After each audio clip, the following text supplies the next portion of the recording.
پریز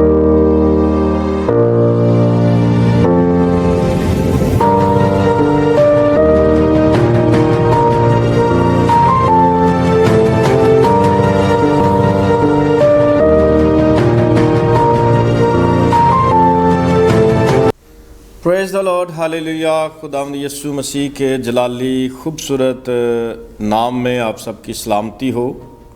میرا نام پاسٹر ناصر اقبال ہے اور خدا کا فضل ہم سب پر ہو۔ خدا کے کلام مقدس میں سے ہم پڑھیں گے، لوکا کی انجیل ہے، اس کا 7واں باب ہے، 11ویں آیت سے 17ویں آیت تک ہم پڑھیں گے۔ آج جس ٹاپک پر میں آپ سے بات کرنا چاہتا ہوں، یہ میرا مضمون ہے، یسوع مردوں کو زندہ کرتا ہے۔ آمین۔ آئیے کلام میں سے پڑھتے ہیں۔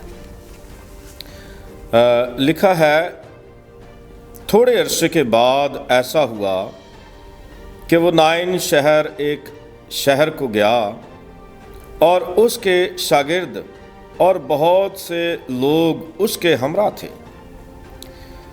جب وہ شہر کے پھاٹک کے نزدیک پہنچا تو دیکھو ایک مردے کو باہر لیے جاتے تھے۔ وہ اپنی ماں کا اکلوتا بیٹا تھا اور وہ بیوہ تھی، اور شہر کے بتھیرے لوگ اس کے ساتھ تھے۔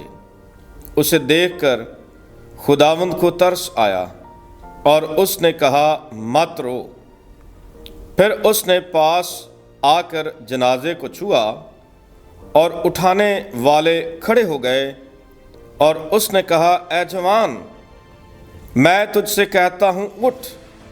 وہ مردہ اٹھ بیٹھا اور بولنے لگا، اور اس نے اسے اس کی ماں کو سونپ دیا، اور سب پر دہشت چھا گئی، اور وہ خدا کی تمجید کر کے کہنے لگے کہ ایک بڑا نبی ہم میں برپا ہوا ہے، اور خدا نے اپنی امت پر توجہ کی ہے، اور اس کی نسبت یہ خبر سارے یہودیہ اور تمام گرد و نواح میں پھیل گئی۔ خداوند کے کلام کے وسیلے سے ہم برکت پائیں۔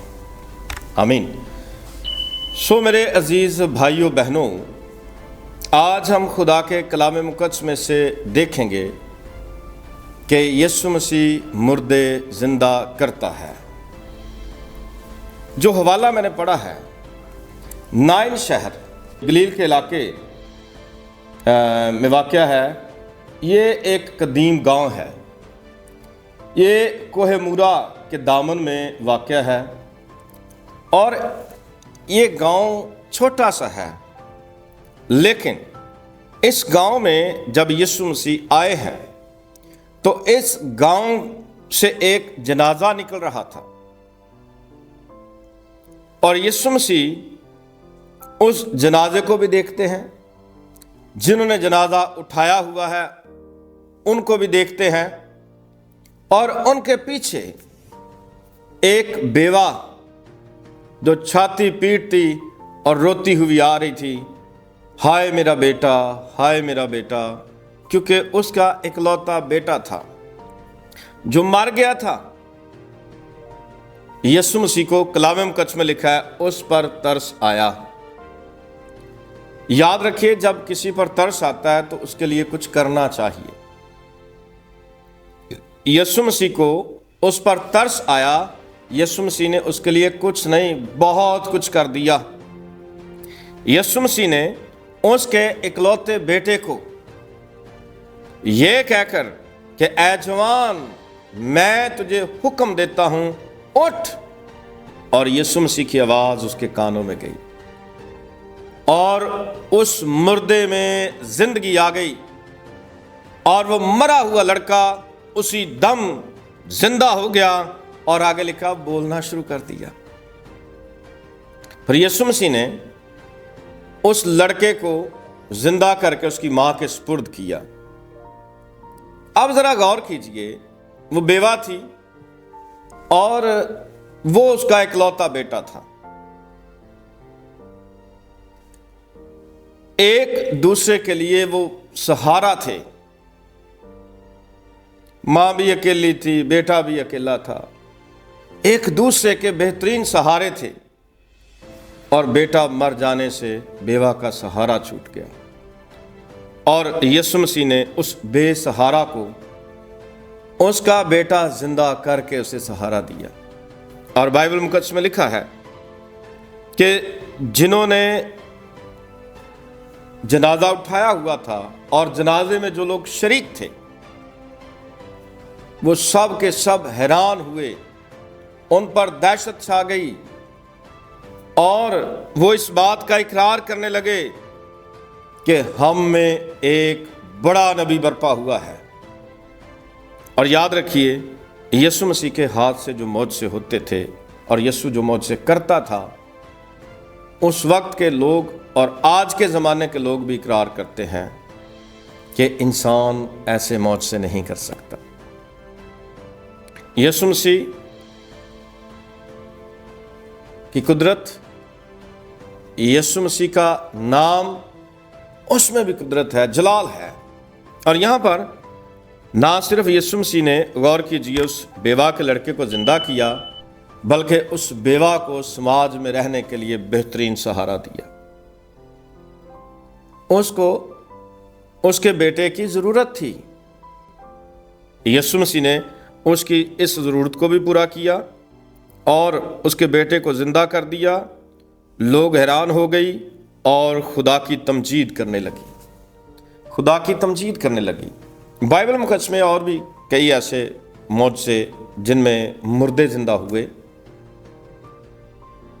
जब मत्ती की इंजील 9वां बाब पढ़ते हैं तो वहाँ पर यायर नाम एक शख्स यीशु मसीह के पास आता है और आकर मिन्नत करता है कि मेरी बेटी मर गई है, तू आकर उसे जिंदा कर दे। तो यीशु मसीह उसके साथ उसके घर में जाते हैं। तो उसकी बेटी जो मर चुकी थी, यीशु मसीह ने उसे भी उसका नाम लेकर बुलाया और उसे हुक्म दिया और वो मरी हुई बच्ची जिंदा हो गई। आमीन। फिर एक और बड़ा मौजज़ा, यूहन्ना की इंजील 11वां बाब जब पढ़ते हैं तो 11वें बाब में एक छोटा सा खानदान, 2 बहनें और उनका एक भाई। बहनों का ज़बरदस्त सहारा था, लेकिन वो बीमार हुआ, मर गया। उसका नाम लाजर है। यीशु मसीह की इस खानदान में बड़ी खिदमत थी। यीशु आते थे इस खानदान में और ये ख़ानदान यीशु मसीह की खिदमत करता था और यीशु मसीह इस ख़ानदान से बहुत ज़्यादा प्यार करते थे। यीशु मसीह उनको अजीज़ रखते थे। खुदा के कलाम मुकद्दस में लिखा है, जब लाजर मर गया तो उसे दफना भी दिया गया। 4 दिन गुजर गए। खुदा यीशु मसीह ने अपने शागिर्दों से कहा कि हमारा दोस्त लाजर सो गया है, आओ उसे जगाने चले। शागिर्द कहने लगे, अगर सो गया है तो खुद ही जी उठेगा, खुद जाग जाएगा। यीशु मसीह ने कहा कि वो मर गया है, उसे जिंदा करने चले। शागिर्द साथ आते हैं और मरियम और मार्था रास्ते में मिलते हैं और यीशु से कहते, अगर तू यहाँ होता तो हमारा भाई ना मरता। फिर यीशु मसीह को कब्र पर ले जाया गया। कब्र पर भारी पत्थर रखा हुआ था। उस भारी पत्थर की वजह से अंदर आवाज भी नहीं जा सकती थी। अगर यीशु पत्थर को हुक्म देते तो पत्थर ने भी हट जाना था, लेकिन यीशु मसीह ने वहाँ जितने लोग थे, ना सिर्फ मरियम, मार्था और भी बहुत सारे लोग जमा हो गए कि अब यीशु क्या करता है। यीशु मसीह ने लोगों से कहा, पत्थर को हटाओ। कुछ काम हमारे करने के हैं, वो हमें करने चाहिए, और जो बड़े काम हैं वो यीशु करता है। पत्थर इंसान हटा सकते हैं, मुर्दा इंसान जिंदा नहीं कर सकते। इसलिए इंसानों का काम यीशु ने इंसानों को करने के लिए कहा कि पत्थर को हटाओ, क्योंकि वो पत्थर इंसानों ने रखा था। और कलाम मुकद्दस में लिखा है, जैसे ही पत्थर हटाया गया, इससे पहले मरियम और मार्था बड़ी गमगीन, बहुत परेशान।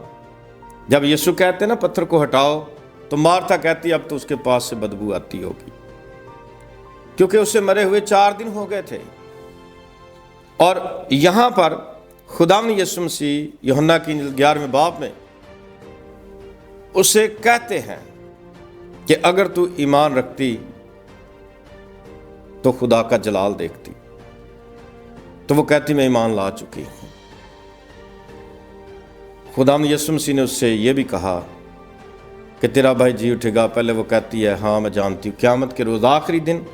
यीशु ने कहा क़यामत और ज़िंदगी मैं हूँ, जो कोई मुझ पर ईमान लाता है मर भी जाए तो भी जिंदा है। और यहाँ पर खुदावंद यीशु मसीह ने लाजर को जैसे ही आवाज़ दी, यीशु ने नाम लेकर उसे बुलाया और उससे कहा लाजर। बाइबल में लिखा लाजर कफन समेत उठकर कब्र से बाहर आ गया। हालेलुया, कफन समेत उठकर बाहर आ गया। तो यहाँ पर गौर कीजिए, यीशु मसीह ने नाइन शहर के लड़के को जिंदा किया और फिर यायर की बेटी को जिंदा किया और फिर लाजर को जिंदा किया। अब जरा एक और खास बात देखिए, यीशु मसीह ने सिर्फ उन मुर्दों को जिंदा नहीं किया जिनकी ये सांस बंद हो गई और कब्र में ले जाने के लिए उन्हें तैयार कर दिया गया।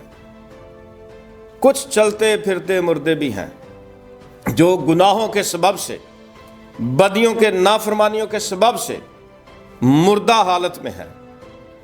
पौलुस कहता है इफिसियों के खत में 2 बाब में, कहता और उसने तुम्हें भी जिंदा किया जब अपने कसूरों और गुनाहों के सबब से मुर्दा थे।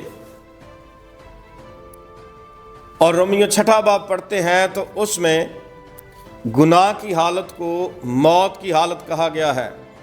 और जब कोई शख्स तौबा करता है, यीशु मसीह को अपना शख्सी निजात दहिंदा कबूल करता है और मसीह में शामिल होने का बपतिस्मा लेता है, और जैसे ही बपतिस्मा लेकर पानी में से बाहर निकलता है, उसका नया जन्म होता है, ऐसे जैसे कोई मुर्दों में से जिंदा हुआ है। और यहाँ पर पौलुस कहता है और उसने तुम्हें भी जिंदा किया जब अपने कसूरों और गुनाहों के सबब से मुर्दा थे। और यहाँ पर ज़रूरी है, ना सिर्फ यीशु उन मुर्दों को ज़िंदा करता है जिनको दफनाने के लिए ले जाया जाता है, गुनाहों कसूरों के सबब से जो चलते फिरते मुर्दे हैं, जैसे ही वो तौबा करते हैं यीशु मसीह उन्हें भी ज़िंदा करता है। वो रूहानी तौर पर ज़िंदा हो जाते हैं, वो नई ज़िंदगी गुजारने के लिए ज़िंदा हो जाते हैं, वो खुदा की ताबेदारी करने के लिए ज़िंदा हो जाते हैं, वो पाकीज़ा ज़िंदगी गुजारने के लिए ज़िंदा हो जाते हैं, वो खुदा के साथ रहने के लिए ज़िंदा हो जाते हैं।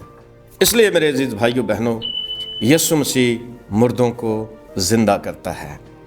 अगर आप ज़िंदा होना चाहते हैं तो अपने गुनाहों का इकरार करें, तौबा करें, यीशु मसीह को अपना शख्सी निजात दहिंदा कबूल करें, आप भी मुर्दों में से ज़िंदा होने की बरकत पाएंगे। आमीन। खुदा आज के कलाम के सबब से बरकत दे।